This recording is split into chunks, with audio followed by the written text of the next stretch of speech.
This crochet stitch is one of my absolute favorites. I love to use it in projects and I can't wait to show you what it is.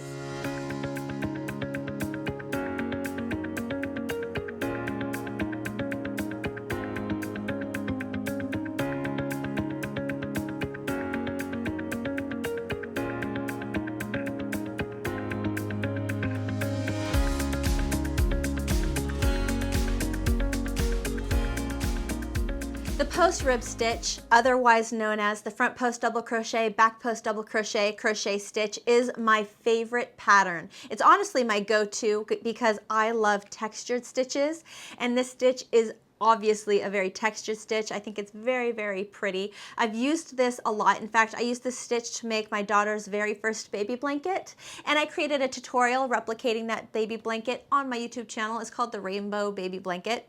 I have made the boho basket with this stitch. I have made friends and family scarves using this stitch. You could use this stitch to make washcloths, tops. I mean, really honestly, you could use this stitch to make whatever you wanted to make, and it's just beautiful. Now, when it comes to what level crochet stitch this is, technically it's an intermediate level crochet stitch because we are working with post stitches here. I think that depending on how you are taught and how you can follow along, that a beginner could do this stitch. In fact, I have quite a few beginners who have worked my Rainbow Baby Blanket as an absolute beginner. That was their first project and they did fine. So I'm going to let that be up to you on if you think you're ready for this or if you think you need a little more practice. The terminology I'm using for this stitch is US terminology. So when I'm referring to the name of stitches, I'm using US terms. The multiple stitch count requirement for the post rib stitch slash front post double crochet, back post double crochet, crochet stitch is a multiple of 2 plus 4. That is what I'm using, a multiple of 2 plus 4. Now, if you refer to a book and your book says, no, it's a multiple of 2 plus 5, that's because they are using a chain 3 to count as their very first double crochet stitch in every row. For me, when I use a chain 3 to count as my first double crochet stitch, it always makes a really big gap in the beginning of the row, and I don't like that. If you do, if you prefer that, if you like that a lot, feel free to use the multiple stitch count of a multiple of 2 plus 5. I took that one chain away, so I do a chain 2 counting as my first double crochet stitch. So my multiple stitch count is a multiple of 2 plus 4. All right, so let's go ahead and get started. I am so excited. This is my favorite crochet stitch. Can't wait to share this with you. So I'm just using a regular size 4 weight yarn, worsted medium Aran 10-12 ply, 8 WPI sized yarn, and a crochet hook, H8 5mm crochet hook. This is just kind of my go-to demo type of yarn and crochet hook. Starting with a tail long enough for us to weave in our ends at the end of the project. Create our slip knot. Attach our crochet hook. We are ready to go. So multiple of 2 plus 4. 1, 2, 3, 4, 5, 6, 7, 8, 9, 10, 11, 12, 13, 14, 15, 16. Okay, multiple of 2 plus 4.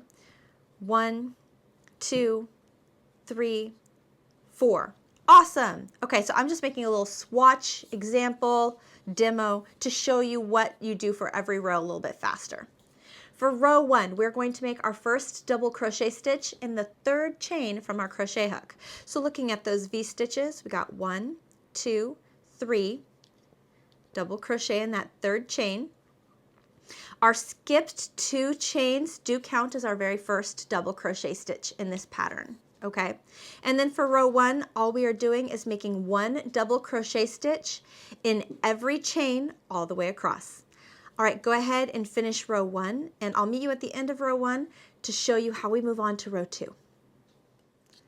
Last stitch here, finishing off row 1. Great. We are now ready for row 2. For row 2, and for every single row with this pattern, we chain 2. 1, 2. We turn our work. Now that very first chain 2 counts as our first double crochet stitch, and we'll actually take the stitch space of that first stitch. Okay, so our first stitch is actually going to be worked around that second double crochet stitch. from the row below. This guy right there. All right. Okay, when it comes to working post stitches, honestly, I think the biggest thing is making sure you know where to put your crochet hook. So I'm going to work these stitches very slow. I'm going to zoom in very close so that way you know exactly where your crochet hook is going, and then it's just easy peasy. Really, guys. And I'm going to show you a couple different ways, maybe some tricks that also might help you depending on the front post or the back post, so that way you can get through the stitches much easier if there's any complications you have here. So working row 2, the very first stitch we are going to make is a front post double crochet stitch. So yarn over, find that second double crochet stitch here of the row. I'm going to actually put my fingers around that stitch.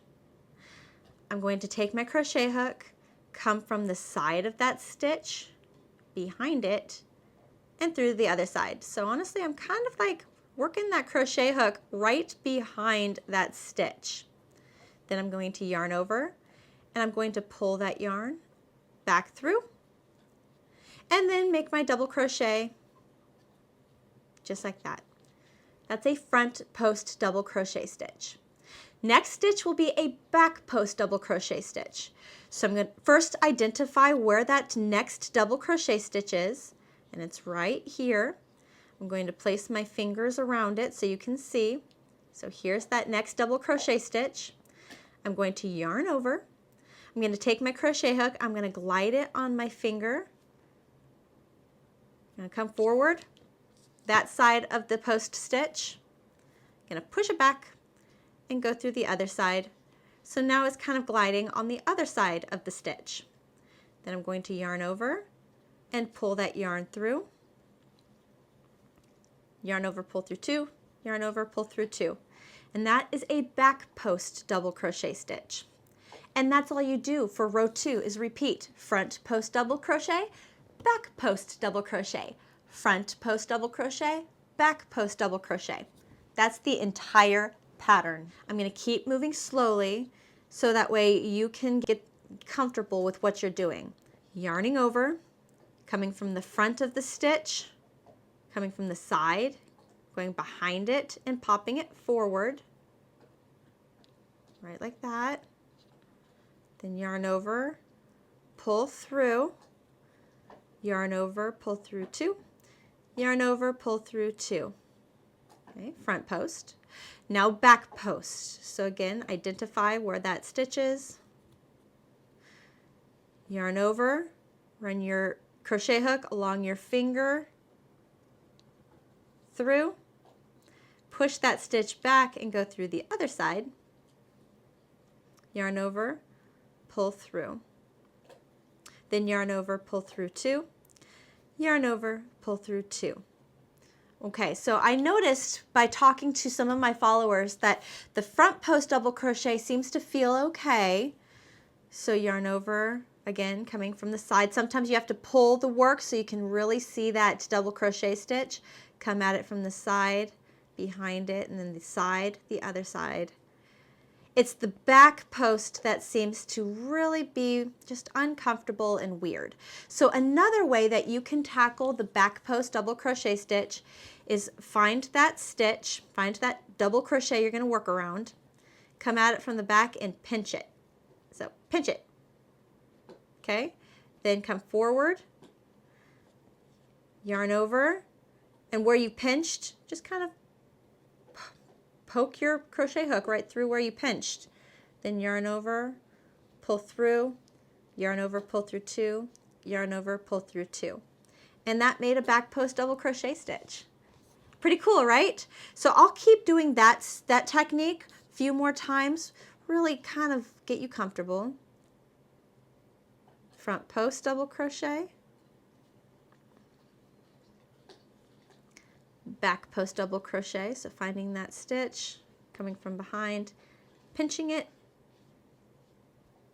yarn over, go through the pinch.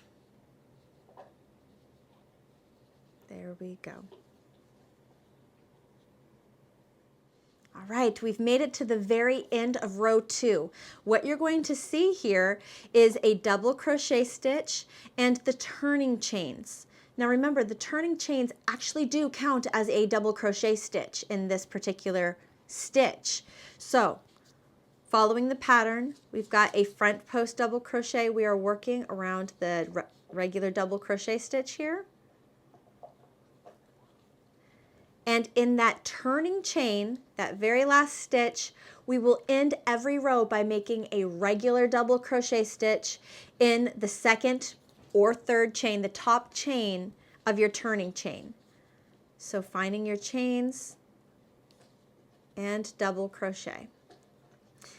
If it is difficult for you to find the turning chains, because I've heard this from some of my followers, it's just hard to find where the turning chain is to work a stitch in it, feel free to just work in the space between the double crochet stitch and the turning chain.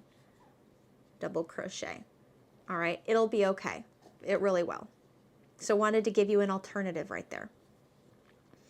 Okay, so we are now ready to work row 3.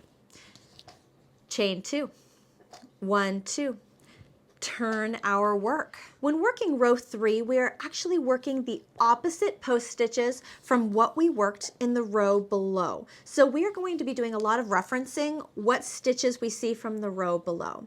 Here, when I look, again, we are not working in the first stitch because that chain 2 counts as our first double crochet and takes that first stitch space.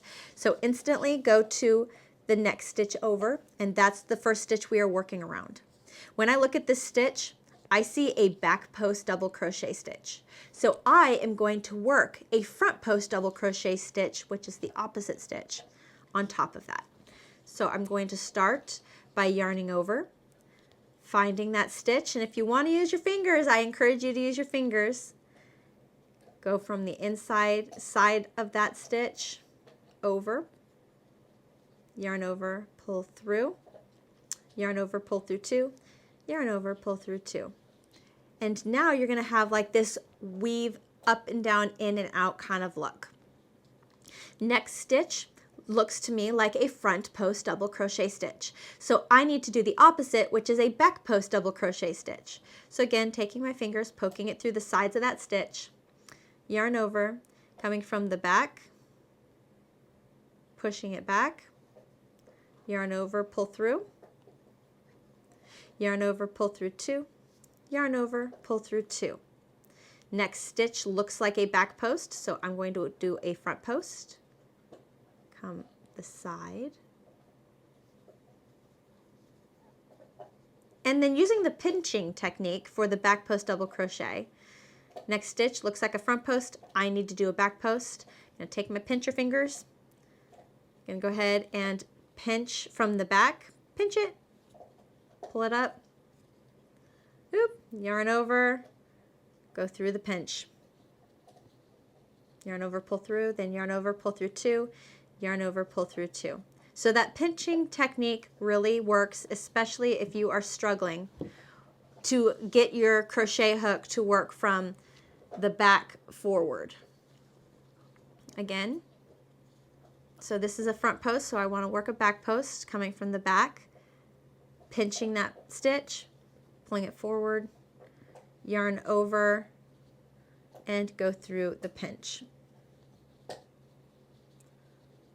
Awesome. All right, and that's all we are doing for row 3, guys, is looking and referencing the stitch from the row below and working the opposite post stitch. All right, at the very end of row 3, finishing off my regular post stitch here, finding that corner stitch, those turning chains, and making a regular double crochet in the top turning chain. And that closes off the row. Great, and this is what we're looking at, and it has this very beautiful like basket weave kind of look, which I think is really cool. Okay, moving on to row 4, and honestly row 4 through every row that you want to use or make to complete your project, all you're doing is really repeating row 3. So chaining 2, 1, 2, turning our work. Skipping that first stitch space because again the chain 2 counts as our first double crochet stitch, and we'll take the space of that first stitch, and then referring to the stitch from the row below and working the opposite stitch on top of that stitch. And again, by doing so, it creates that basket weave look. After a while, your post rib stitch or the front post double crochet, back post double crochet will take on this appearance right here, and it is so beautiful. I really hope that you like this stitch, that you've enjoyed this whole process. If you liked this video, please push that thumbs up button. If you haven't yet, subscribe to my channel, that way you don't miss my upcoming technique videos. I have some really cool ones coming out and you're not going to want to miss out. If you would like to support my channel or want a little bit more out of my channel, check out my membership program. There's a couple different levels there that I think you will really enjoy. If you liked this video, let's keep it going. Check out these videos here, which are more Technique Tuesday videos, which I think are awesome. Just keep it going. Or check out this video, which is a recommended video for you to watch. Thank you so much for spending time with me today, crocheting with me, and I'll see you with the next one, guys. Bye.